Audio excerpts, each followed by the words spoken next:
अपना नाम बताइए। मेरा नाम इकराम अली है। Ward number? वार्ड नंबर 7 है। वार्ड नंबर 7 में अगर मैं कैलकुलेशन की बात करूं तो टोटल वोटिंग कितना है? हमारे वार्ड में 9 से 60 वोटिंग है। 960 जी। इनमें महिलाएं कितनी हैं और पुरुष कितने हैं? महिलाएं 40% और पुरुष 60% इनमें। एग्जैक्ट अगर एग्जैक्ट कैलकुलेशन में जानना चाहूँ कितने वोटर्स महिला वोटर्स हैं, कितनी हमारे? फिर तो लगभग बराबर से ही हैं। बराबर जी। बुनियादी समस्याएं क्या है वार्ड की, जिस वार्ड से आप खड़े हैं? बुनियादी समस्या वही है, सबसे पहले अपना विकास, और जो गरीब लड़कियों की जो शादी होती है उनमें सबसे पहले 1 लाख रुपए का अनुदान आता है, वो भी दिलाऊंगा मैं। और जितनी नाली सड़कें इनको साफ सफाई पूरी तरह से हम पूरा ध्यान रखेंगे। कितने ऐसे वोटर्स या कितने ऐसे मतदाता आपने चिन्हित किए हैं जो डिजर्विंग कैंडिडेट हैं, जो हकीकत में जिनको मदद मिलनी चाहिए? क्या आपके पास कोई ऐसी लिस्ट है? ऐसे तो कोई मेरे वार्ड नंबर 7 में इतने ज़्यादा तो नहीं है, लेकिन ये मान कर चलो कि 10% हो सकता है। क्या आप उनसे पर्सनली जाके मिले हैं? हाँ, मैं मिला हूँ उनसे। कोई लिस्ट बनाई है, उनके कोई नाम लिखे हैं आपने? उनके नाम भी मेरे पास ऑलरेडी लिखे रखे हैं, मैं बता नहीं सकता, लेकिन कुछ गवर्नमेंट के वो पात्रक है इस तरीके के जो उनको लाभ मिल सके। बुजुर्ग महिलाओं के लिए स्पेशल आपके माइंड में क्या चल रहा है अपने वार्ड को लेके? बुजुर्गों के लिए वृद्धा पेंशन होती है, इसको दिलाएंगे। कुछ भी कोशिश करें यहाँ से ला के इनको देनी है। अब से पहले जो 3 साल शायद यहाँ पर कोई प्रधान नहीं था, 3 सालों तक, इन 3 सालों में अपने वार्ड के लिए आपने क्या किया है? इन सालों में मैंने अपनी समाज सेवा की है, और जो लोग अपने है वार्ड मेंबर है उनके साथ में पूरा सहयोग किया है। किस तरह का सहयोग किया है? कहीं आना जाना पड़ा है, किसी गाड़ी की दिक्कत है, कोई थाने की दिक्कत है, उसमें भी जाना पड़ता है किसी के साथ में। कौन सी बात ने, कौन से मुद्दे ने आपको मजबूर किया है यहाँ एज अ मेंबर खड़े होने के लिए? कुछ लोग बेचारे बहुत परेशान रहते हैं कि भाई मेरी पेंशन नहीं बनी, मुझे दिक्कत हो रही है, यहाँ नाले साफ नहीं हो रहे, इस तरीके से मुझे खड़ा होना पड़ा है। ऐसी मिसाल दे के बताइए कि फला कोई शख्स ऐसा था जिसको देख के मुझे लगा कि वाकई अगर मैं एक इस पद पर फाइज हो जाता हूँ जीत के बाद तो शायद मैं उसके लिए कुछ कर जाऊँ। कोई ऐसी मिसाल, कोई ऐसा एग्जाम्पल? ऐसे तो काफ़ी 2-4 ऐसे विधायक भी हैं जिन्हों मैंने देखा है कि पहले वो बीडीसी थे और बीडीसी के बाद वो बनते बनते विधायक जी बन गए, और उसके बाद फिर वो बहुत बड़े मंत्री राज्य सरकार में बन गए जाके। तो उन्होंने वापस मुड़ के देखा है जहाँ से वो उठ के गए हैं? किसी ने देखा है, किसी ने नहीं भी देखा है। जब ऊपर लेवल पे इंसान चला जाता है तो फिर वो नीचे भूल जाता है। तो जैसे इस तरह के बहुत सारे वादे हुए, धोखे भी हुए हैं, तो जनता को कैसे आप मुतासिर करेंगे इस बात को लेकर? यकीन कैसे दिलवाएंगे कि मैं आपके साथ अपनी ज़बान पे कायम रहूँगा? जनता को मैं इसलिए दिखाना चाहता हूँ क्योंकि इस बार अगर मुझे मौका मिल जाता है तो मैं बहुत कुछ करूँगा ताकि मैं आगे भी कुछ और कुछ कर सकूँ। आपके अगर में कहीं आधा अधूरा विश्वास शामिल है? क्या आपको मुकम्मल भरोसा नहीं है इस वार्ड की जनता पर? मुझे बहुत विश्वास है, क्योंकि मैं 2005 में भी सभासद रहा हूँ, ग्राम पंचायत मेंबर रहा हूँ, और मैंने उस टाइम भी कई लोगों के मकान बनवाए हैं अपने स्तर से। आप अपने उस अनुभव को शेयर कीजिए जिसमें लगता है कि वोटर किस बेस पे वोट करता है, उसकी वोटर की जो नब्ज़ है वो क्या होती है, या बुनियादी ज़रूरत क्या रहती है? वोटर की बुनियादी ये होती है कि जो इंसान आपस में बैठता हो, किसी तरीके की हरकत ना करता हो, उन लोगों को ज़्यादा लोग ये वोटर करते हैं। हरकत से मतलब कि भाई चापलूसी कुछ लोग होते हैं, दलाली करके कुछ पैसा इधर उधर का, भाई लग रहे तो 2000 रुपये ले लेते हैं, 5000 रुपये। वो मेरे बस का काम नहीं है, क्योंकि मेरे को खुदा का शुक्र है बहुत कुछ है। मैं चाहता हूँ कि मुझे किसी से कोई 1 रुपया लेने की ज़रूरत नहीं है, मैं इनकी फ्री सेवा करूँ, मुझे इतना जनता का मुझे मौका मिल जाए। अच्छा, वार्ड का जो युवा है उसके लिए आपके पास क्या है? आपके वार्ड का जो युवा है, युवा वोटर्स है, उससे किस तरह के आश्वासन, किस तरह के वादे आप कर रहे हैं? उनसे तो यही कर रहे हैं, उनको पढ़ाई लिखाई शिक्षित करें उन बच्चों को। शिक्षित एक वार्ड मेंबर कैसे शिक्षा की सुविधाएं मुहैया करा सकता है? उनको एडवाइस देता है, बैठ तोड़ता है, उनको पूरा उनकी तरफ से ध्यान। लेकिन सोशल मीडिया के ज़माने में लोग इतने एक्टिव हो गए हैं, वो किसी की सलाह मानने को तैयार नहीं, फिर आप सलाह कैसे देंगे? सलाह देंगे, उनको बच्चे को बताएंगे भाई पढ़ लिख के नीचे से ऊपर कितना बनता है, IAS बनता है, कोई डॉक्टर बनता है, कोई पुलिस वाला बनता है। जब उनके हम नॉलेज में बात डालेंगे तो उनको दिमाग में उनकी आएगी। ऐसा नहीं है कि वो युवा बच्चे नहीं माने। खासकर जो पुरुषों की मैं बात करूं, जो बुज़ुर्ग हैं, कमज़ोर हैं, अपनी चारपाई पे लेटे हुए हैं, उन बुज़ुर्गों के लिए भी कोई विज़न होगा आपका? उन बुजुर्गों के लिए ये है, एक तो वृद्धा पेंशन होती है, और जो किसी को दिक्कत है वो मेरे पास है, मैं उनकी हेल्प करूँगा। अगर आप विजयी होते हैं तो एक चेयरमैन से आप किस तरह से काम निकलवाने की सलाहियतें रखते हैं? कौन से टैलेंट आप में है जो आप पब्लिक के लिए, अगर चेयरमैन न भी चाहे तो भी आप वो काम करा सकते हैं? अगर चेयरमैन ना भी चाहे तो भी वो मैं काम करा दूंगा। वो किस तरह से? मैं यहाँ से लूँगा तो केंद्र सरकार उसे राज्य सरकार से लेके आऊँगा, लेकिन मैं अपने वादे पूरे करूँगा।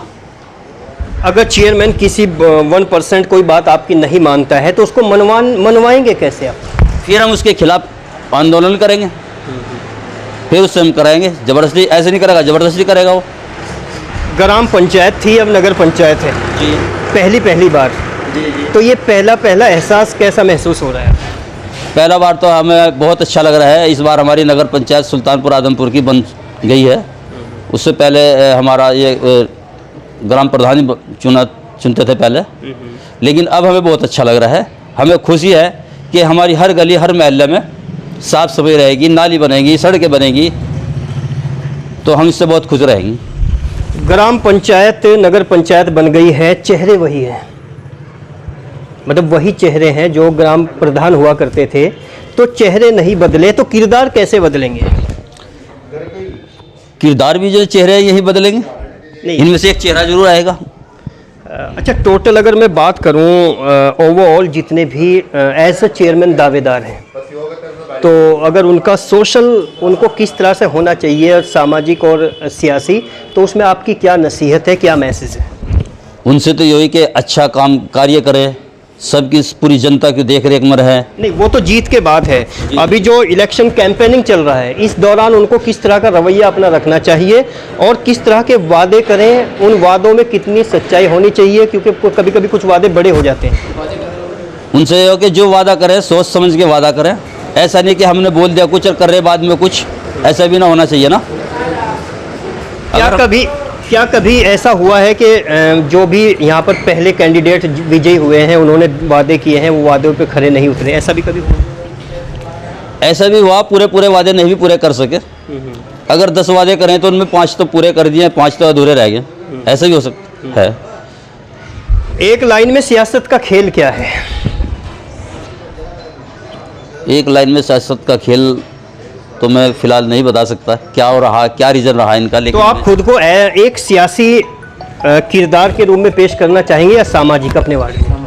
मैं सामाजिक किरदार में पेश करना चाहूँगा। सामाजिकता का जो मुफाद होता है सबसे ज़्यादा किसको मिलना चाहिए और किसको मिलता है?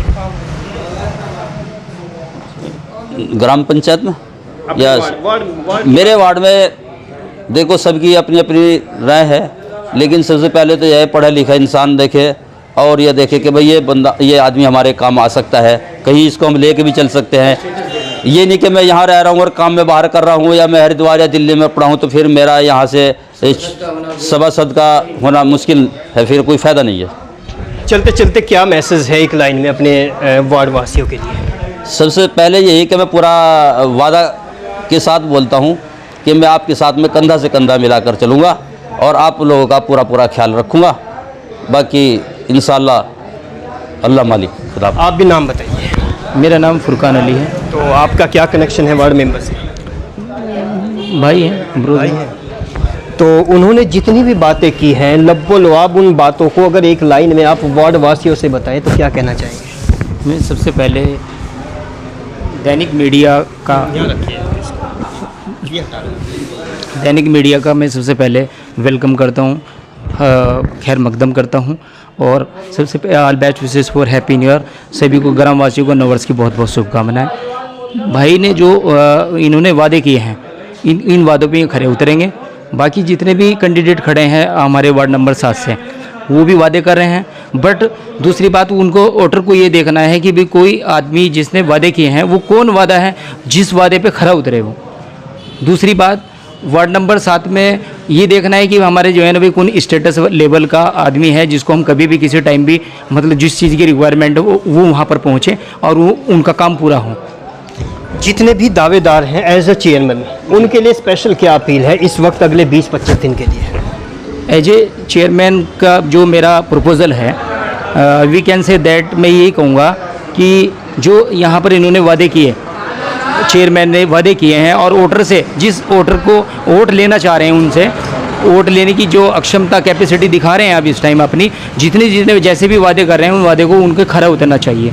आई होप यू सभी वार्ड नंबर 7 के जितने भी वोटर हैं मैं सभी से रिक्वेस्ट करूंगा कि सोचना सिर्फ इतना है, वोटर मतलब कैंडिडेट तो काफ़ी खड़े हैं यहाँ पर, लेकिन देखना यह है कि भी किस आदमी के अंदर क्या कैपेसिटी है, कितना एलिजिबल है वो और कितना हमारे लिए काम कर सकता है।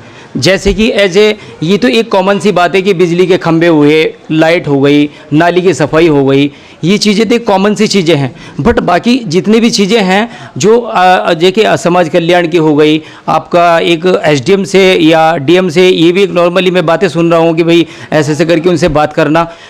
एक वार्ड नंबर 7 का जब सभासद का एक काउंसलर बन जाता है तो उसको सारी चीज़ें नॉलेज हो जाती है कि उसको क्या करना क्या नहीं करना होता है। बट एक चीज़ और है, जो वहाँ से योजना मिलेगी, वी कैन से दैट योजना मिलेगी यानी कि आपकी नगर पंचायत से, बाकी उसमें जितना मिलेगा।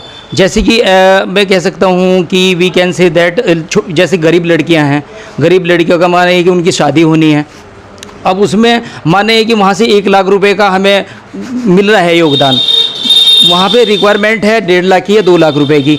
तो जो मैं आज मतलब इस चीज़ का एक कमेंट कर रहा हूँ कि 1 लाख रुपए हो या 1.5 लाख रुपए हो, वो उसकी पूरी रेस्पॉन्सिबिलिटी हमारी होगी। वार्ड नंबर 7 ये वार्ड नंबर या और वार्ड नंबर 7 से ये एज अ मेंबर और उनके भाई दोनों ने अपनी अपनी बात रखी है।